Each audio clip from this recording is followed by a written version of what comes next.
देख रहे हैं ना कि कितना हरियाली से आच्छादित है ये प्रांगण। इस प्रांगण में इतनी हरियाली, ये नेपियर घास जो गायों के लिए चारे के रूप में काम आती है, इसको भी यहाँ उगाया जाता है।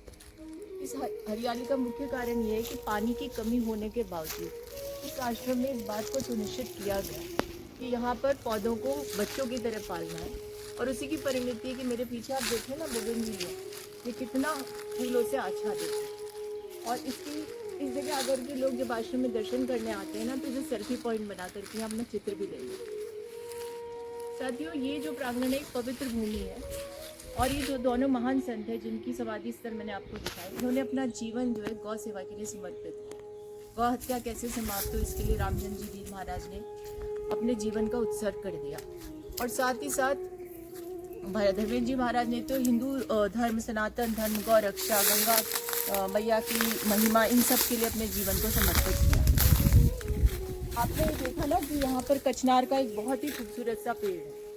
इसको देख करके ऐसे लगता है कि ये जो 15 मार्च के लगभग जो ग्रीष्म ऋतु आती है और इससे पहले जो फाल्गुन का माह होता है, जिससे कि पतझड़ का महीना भी कहते हैं, उसमें कई बार देखते हैं ना कि पेड़ों में पत्तियां नहीं रहती, लेकिन खूबसूरत बहुत ही रंगीन फूल दिखाई देने लग जाते हैं।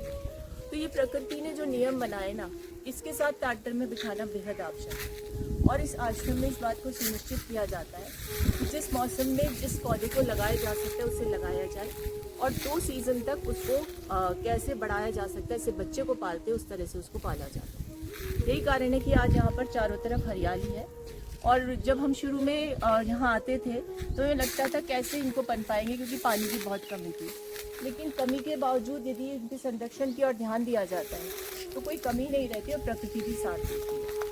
अब आप इसके बाद जब मैं आपको लेके चलूँगी तो गौशाला का क्षेत्र है, उसके बारे में जब मैं आपको बताऊँगी तो आप देखेंगे कि वो बिल्कुल मिट्टी थी, वहाँ पर टीले थे, लेकिन उसको समतल करके वहाँ पर भी वृक्ष लगाए गए और वृक्ष आज इतने ज़्यादा छायादार हो गए कि गायों को भी बहुत सुकून वहाँ पर मिलता है। तो आप जब भी पंचखंड पीठ पर्वत पर आए, भीमगिरी पर्वत पर आए, इस भगवान के दर्शन करने के लिए आए, तो एक बार आश्रम की इस हरियाली को, इस पुष्पों से पल्लवित जो वृक्ष है, उनको देखने का भी काम करेंगे तो आपको बहुत आनंद है।